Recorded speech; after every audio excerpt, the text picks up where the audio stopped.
If you're going to remember anything from what I say in the short presentation, perhaps the next couple of sentences would be a thing to remember. What Sunbreak Ranch is. It's a common sense, compassion-centered triage facility to treat all of our homeless brothers and sisters. A place that's a clean, healthy, safe, and secure place where all our homeless brothers and sisters can go, where we can diagnose them, figure out what's wrong with them, and move them on to hopefully get back and reintroduced back into society. That's what Sunbreak Ranch is. Now, who we are in running Sunbreak, Sunbreak is nonpartisan, non-political, and an all-volunteer effort. We've self-funded everything we've done. There's no hidden agendas here. And if you look on our website, sunbreakranch.com, you'll see our endorsement team, vast endorsement team. We have thousands of supporters, and we have a lot of average Joes and Georges like me on the team, and we have a bunch of the top, most esteemed civic leaders in town, right and left. This is not a political issue, and it's not a right or left issue. This is a humanitarian issue. So, at this point, well, the one thing of all the people that are our supporters, the one common denominator is this, and probably many of you in here probably have the same feeling. We are horrified and fed up with what we see happening to our homeless brothers and sisters, how they've been treated, what's happening to them. Likewise, we're horrified with watching the destruction of our once beautiful city. I've been here my whole life, and San Diego's never been perfect, but it's really slid downhill fast in recent years. Now, currently, we are living through a homeless humanitarian catastrophe of epic proportions. That sounds like a vast, crazy overstatement. If anything, it's probably an understatement. I'm going to give you some statistics before I get into Sunbreak Ranch, just to really pound home what the situation is.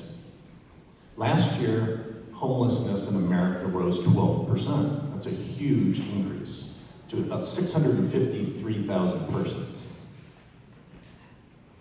Now, if they're saying 653,000, every city understates their figures, so it's probably more than 1 million, maybe it's more than 2 million. Who knows? San Diego, when I say San Diego, I'm referring to the region, effectively the county. I'm not talking specifically just the city of San Diego. San Diego, homelessness last year was up 22%. So nationally it was up 12, but San Diego was up 22. On the people actually living on the streets, it was up 26%. Again, nationally 12%, up 26% here. San Diego has the great honor of having the greatest increase in homelessness of all the large cities in America, by far. Veteran homelessness, up 19% in San Diego last year. Nationwide, up 7%. Lisa Halberstadt of the Voice of San Diego just last week reported that senior citizen homelessness, most of you probably don't even know there's a category for senior citizen homelessness, was up 46% in San Diego last year. 46. So instead of us saying our homeless brothers and sisters, now we need to say our homeless brothers and sisters and fathers and mothers. And this is really quite something. But the most shocking figure of all is this one. In 2019, 165 homeless persons died. A lot of people, right? 3 years later, in 2022, 574 homeless persons died. You don't hear our local media talking about it. You don't hear any of our elected officials talking about it. That's an increase of 250%. So, this is a civilized society cannot go on like this. And I think we all intuitively can see that. So what is our elected officials' answers? They keep asking for more money to do the exact same things that have been abject failures. So again, I've been downtown since 1987, so they've taken over the Churchill Hotel, they've taken over the old library, they've taken over Golden Hall, they've taken over the World Trade Center, you have your O-Lot, your 20th and B, now H Barracks. They've been buying hotels with state and federal funds to put homeless persons in them. Has that solved anything? Not even remotely. Because at all these different locations, they don't have the services, They don't have the home service providers, they don't have emergency medical, a lot of them don't have food, and a lot of them don't have proper bathrooms or showers, as was referred to.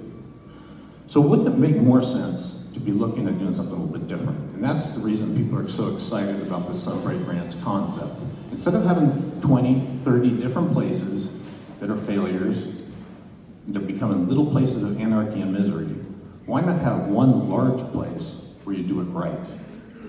And that's the concept of Sunbreak Ranch. And our architectural rendering will show a place, this is actually sited at Miramar, and the build out's at about 70 acres, and it's to house 5,000 persons. But it's a modular facility that can be expanded or contracted as needed. So if it need be, you can go to 7,000 or go down to 2,000. Obviously, we want to work our way out of business eventually.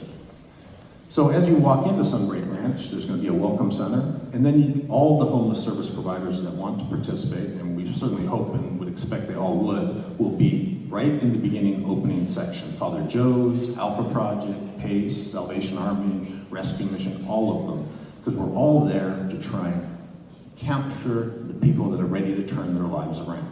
So come in, you have the welcome center, all the home service providers. There'll be a real-time shelter dashboard, which we don't have now, showing where all the open beds are around the county, as well as a real-time employment dashboard, because we want to try and help all of our homeless brothers and sisters get back to work, get back to independent living. As you go in further, there's a large mess hall, an emergency medical tent, and then there's housing facilities for everyone. Single men, single women, veterans, those with dogs, senior citizens. There'll be a large parking lot for those that want to drive in their RV or their car and they want to sleep in their car. If that's what they want, fine. There'll also be a large area for those that want to pitch their own tents. I'm not trying to tell people what to do. And this is, everyone should always know Sunbreak Ranch is a voluntary place for everyone. So the most important thing on Sunbreak Ranch, though, is this is going to be a clean, healthy, safe, and secure place at all times. And on site, there's going to be a 24/7 San Diego police outpost and or San Diego sheriff outpost, as long as 24/7 security. This isn't going to be a continuation of the anarchy, misery, and chaos I see every day downtown, or in the canyons of Balboa Park, or Mission Hills, or over here in Midway and Rosecrans. The anarchy, chaos, and misery ends. And this is the proper environment to help people start turning their lives around. And some people ask, well, where do you want this to be? Our favorite sites are in the vast open lands of Miramar or Otay Mesa, both about 12 miles from downtown. And some people would say, well, that's too far out of town. That's actually by design.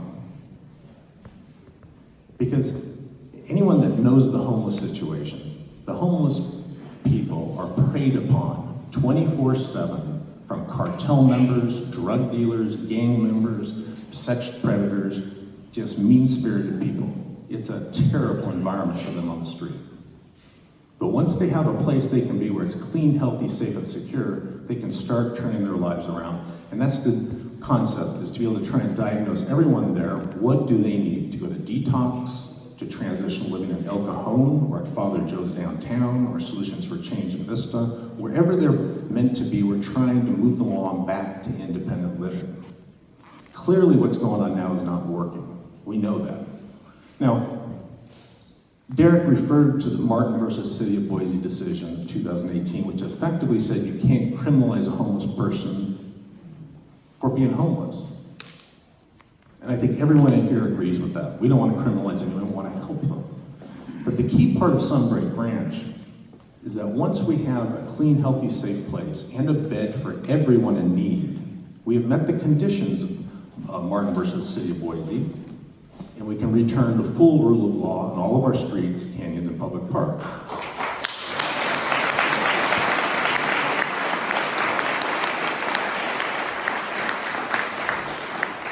This is the amazing thing to me, is that our political leaders either refuse to get that connection or just turn the blind eye to it.